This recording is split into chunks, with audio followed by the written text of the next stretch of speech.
Hey, children over 30. What's up? So I debated for a long time about whether or not to do this video. I think videos like this are sort of inherently unprofessional.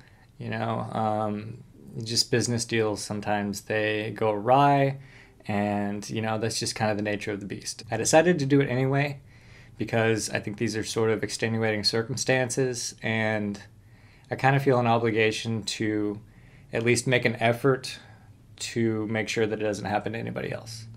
And before we get into backstory and all that, I just want to say um, I think probably half of you are expecting me to be like everything I said about the Drift and the F7 is a lie and they're terrible skates and you should never buy them, and such isn't the case. Had I not been affiliated with the company, would I have dremeled out my F7s to fit?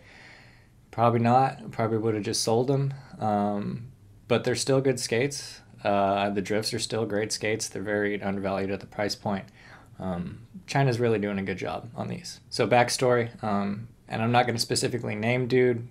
If you know who he is, you know who he is, and if not, hopefully I'll give you enough information that you can kind of get around things and not make a mistake. So prior to the LA trip, I'd been talking to dude for a few months, something like that, and he seemed okay.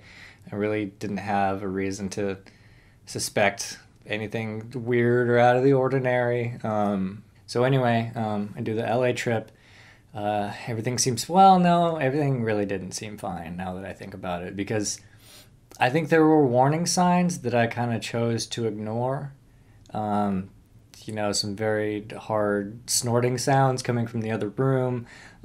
Dude hanging out with girls that are like way out of his league and somehow always broke, even though like he shouldn't be broke, because I'm not going to go into his life circumstances, but dude has little enough expenses and good enough income that he shouldn't be broke all the time. So we're filming, everything's going fine, he's kind of an asshole, but whatever. And then the day before I left, or maybe it was the day that I did leave, I heard him on speakerphone in the other room, and he was on the phone with his bank, and the automated teller thing was like, you're overdrafted like this much. And I felt bad for the guy.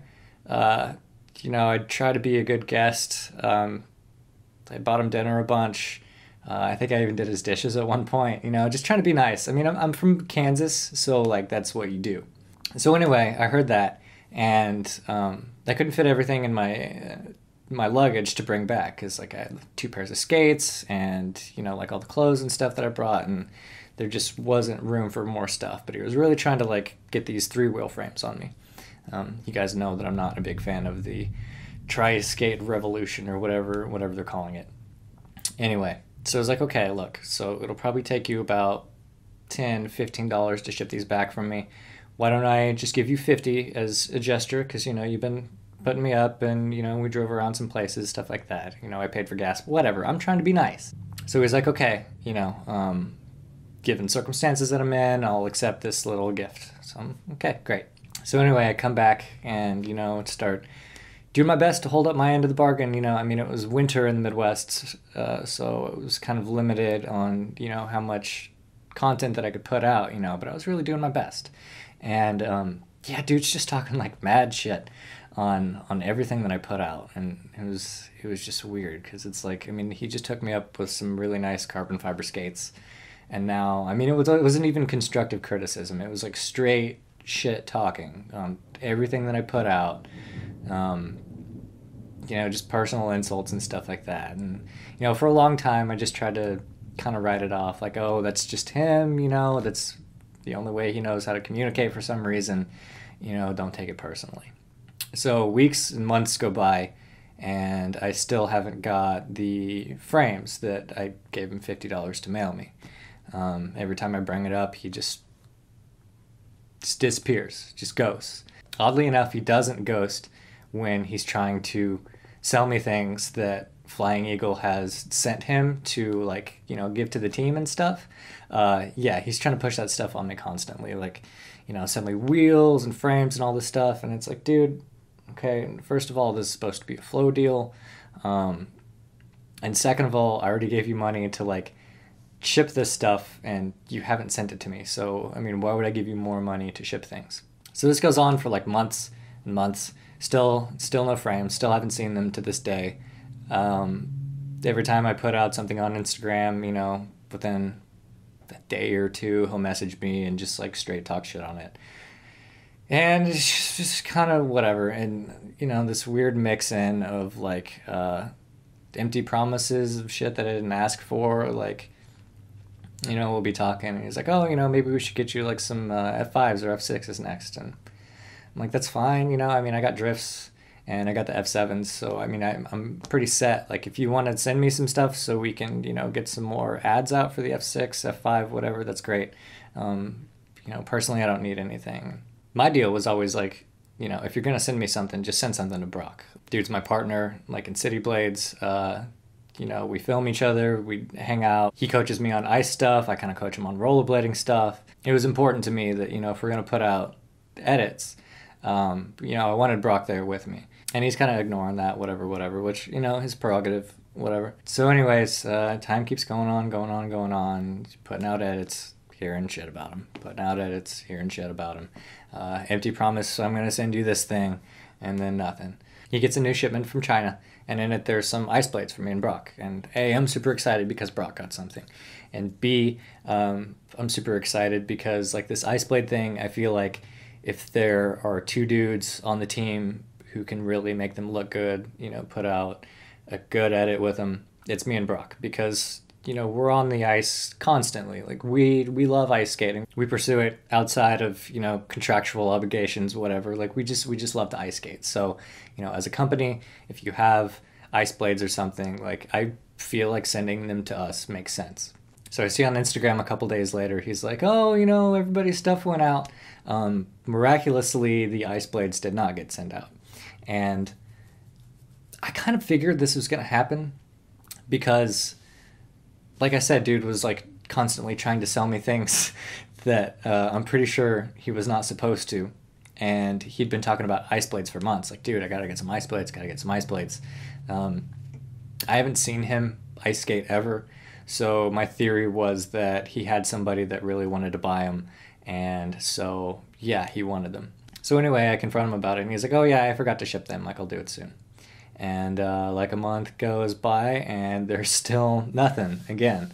And I think he hit me up for, like, some shipping money or something in the meantime. I don't know. Dude was always trying to get money from me for, like, weird stuff. If it wasn't, buy this from me, it was, I need money for this thing. Can you help me out? Interspersed with jokes about cocaine and hookers. So we have no ice blades.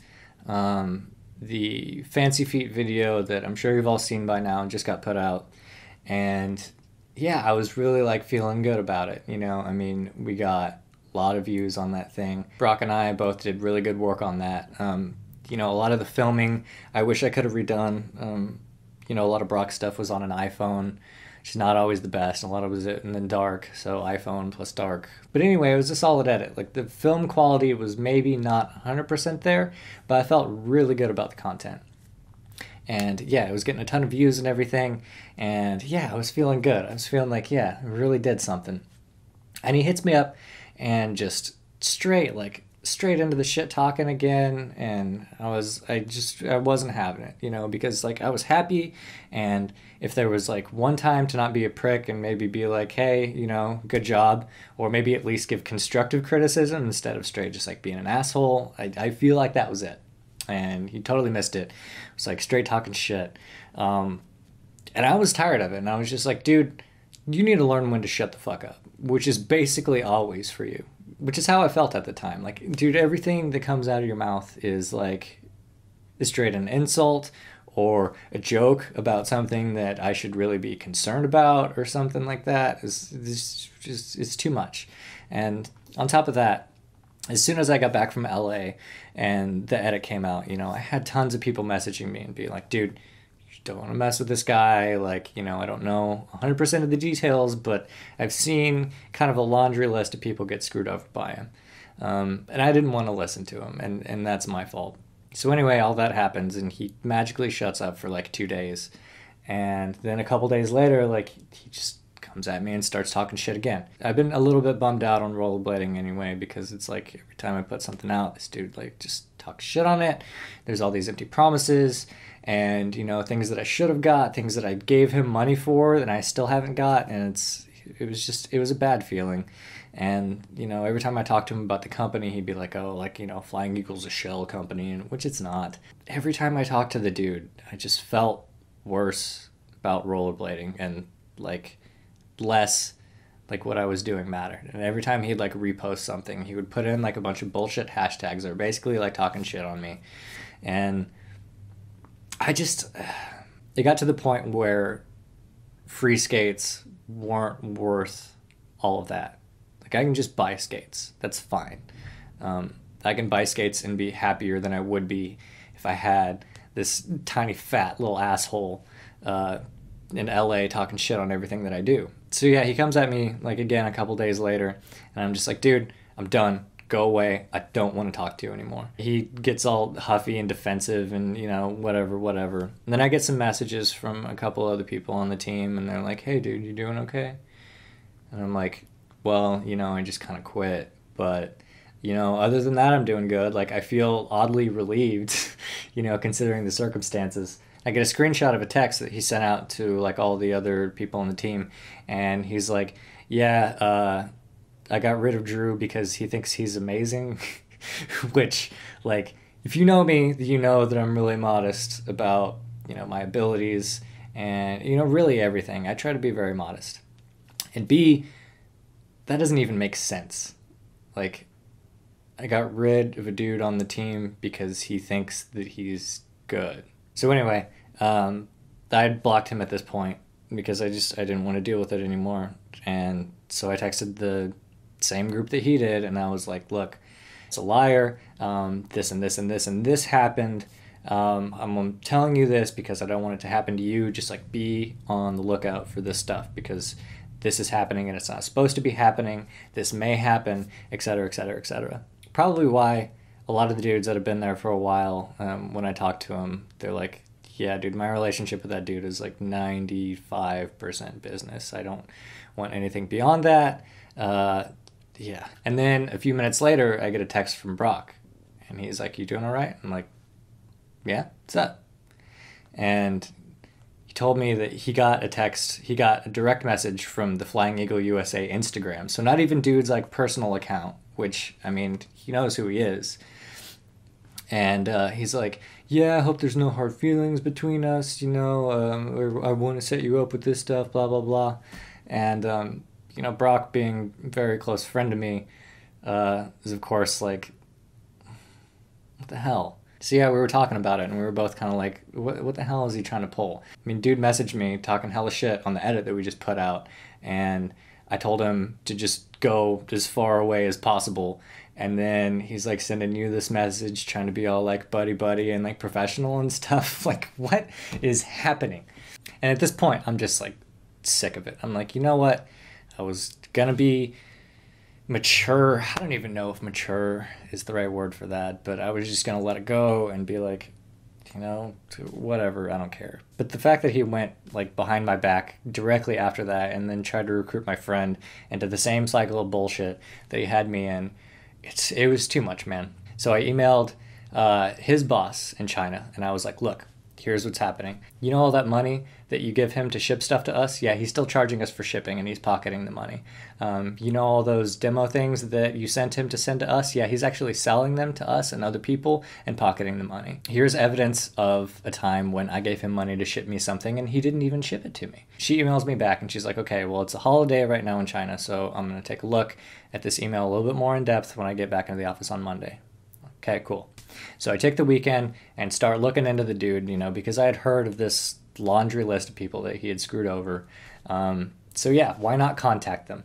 And so I did, and I came across a graphic designer that he had screwed out of money. I came across a partner from an old company that he used to be involved with. He owes them $5,000 still. I came across some shop owners that were selling said product that he used to be involved in, and they were like, yeah, we don't work with that dude anymore because we caught him selling inventory personally to people, like regularly, for less than we sell them at the shop, which clearly is not a good way to build a relationship with the shop owner, undercutting them several times, and just all kinds of stuff, man. It was like, as soon as I was like, hey, give me crap on this dude, it was like messages. And so yeah, I compiled everything, a bunch of screenshots and stuff, and I sent it to his boss in China. And I was like, look, you could not have a worse employee. Like, you could literally take some guy off the street and he would do a better job than this dude is doing right now. At least he wouldn't steal from you. I even recommended her a replacement. I don't want to go into who it was, but it would have been probably at the level of like a Julio working for Rossi's thing. Like, it would have been a really big deal. It would have done a lot for the brand. The dude had like a ton of vision. You know, we talked about stuff all the time, and he's like, I mean, it's the type of dude that could be like, look, I only have, you know, this amount of time to work on stuff this week because I'm busy with other stuff, but I'm still going to do this. And that little bit that he was still able to get done would have been like 900 times as much as other dude ever did for the company. So anyway, I sent her the email, all the evidence, you know, the recommendation, you know, just being personally like, if you want to see the US market grow, you should probably not have a dude in there who's already on the shit list of every shop in the US. Probably. And yeah, she seemed really into it and everything. And then time went on and just kind of fizzled out, you know, so I don't know what happened. I think it's probably one of those things where she probably doesn't think it's worth the hassle because, you know, the US market isn't doing as well as it is in other places. Personally, I think a lot of that, again, can be blamed on the fact that no shop is ever going to want to deal with this guy. You know, but that's business. It was her decision to make. I did my best. I was trying to look out for my old teammates and get somebody in there that, you know, would actually do things that benefited them and not try to extort them all the time and, you know, stuff like that. But, yeah, I can only do so much. So long story short, yeah, back to free agent status, and actually feels pretty good. I don't really like looking at my Flying Eagle skates anymore. Just because dude was, I mean, he just like ruined everything, you know. It's like everything that a person in that position could do to be shitty and make it a bad experience was pretty much done. So yeah, of course, I'm not particularly gonna want to skate these red boots that just remind me of what a prick this dude was and how much money he owed me, and you know how much money he probably owes the rest of the team. It's anyway. So I got back on these a couple weeks ago, I think. I rockered the cuffs up since last time I skated them, and I'm liking them a lot more. Still not getting along with the buckles too well, and I did keep the Flying Eagle F7 liner in there because it is a really good liner, and I do miss rockerable frames. But I do have the added luxury of not having to cringe every time I look down at my feet. As far as ability for the skates to perform, yeah, I mean, when the cuffs were rockered down, I had a little bit of problems with control, but since I put them up, you know, not really. I think carbon fiber is important for certain styles of skating. I'm not really convinced that it's important for mine. Yes, it's nice having that responsiveness, but it's just as nice being 2 hours into the session and not having the carbon fiber shell just dig into your foot and not break in ever, because carbon fiber never breaks in ever. Drifts are also like really flexy, which I can understand is probably great for navigating cones and doing slides and stuff like that, which again, I'm not really into, so I'm digging the extra support that I get out of this. Yeah, all in all, I'm just happier on these skates. I should have just skated these and not even screwed with any of that other stuff. I'm probably going to be selling my Flying Eagle skates pretty soon. So, end of the day, if there's a takeaway from this video, if you get a message from Flying Eagle USA trying to give you stuff, just ignore it. It's just a foot in the door for him to try to extort or steal or get money from you any way that he can. And if he can't, he's going to have China send him some stuff to send to you, and then he's not going to send it to you. And he's not going to tell you that you're supposed to get it, obviously. I mean, that would be kind of a shitty move. The only reason that I knew I was getting ice blades is because I talked to China directly. So anyway, plans for the future. I'm perfectly happy with free agent status right now. I don't think having to pay for skates is a bad thing. And if it comes down to getting free skates and having to deal with a person like that or paying for skates, I will pay for skates every day. If another company in the future comes along and, wants to work together, of course, I would love to hear, kind of their plans, what they would like to do and stuff like that. But in the meantime, I'm just going to enjoy skating and enjoy making videos. And yeah, I have a lot of work to do. And I'm really excited to do it. And I don't necessarily need a company's backing to do it. I could do it more effectively if I had one. But in retrospect, how much was dude really supporting me anyway? The kicker is the LA video isn't even online anymore. Like, he threw a hissy fit when I quit and deleted it or put it to private or something like that. I don't know if my stuff's still up on their Instagram. I don't really care. Anyway, public service announcement. Don't skate for Flying Eagle USA. Do not skate for Flying Eagle USA. I'm not going to tell you to stop buying the products because A, he's not affiliated with them, and B, they are actually good products. I'm not calling for any sort of retaliation against the company. They still put out good stuff, especially at the price point. Tree, Dave, David, they're all great skaters. They still deserve your support, Sam. All right, so that'll be about it. Got a new video coming out pretty soon. City Blades episode 1, I think, is going to be the next one. And then we're going to have another Brock ice edit that he did. By the way, if you haven't seen Brock's last ice edit, you should definitely check that out. It's amazing. Like, amazing. See ya.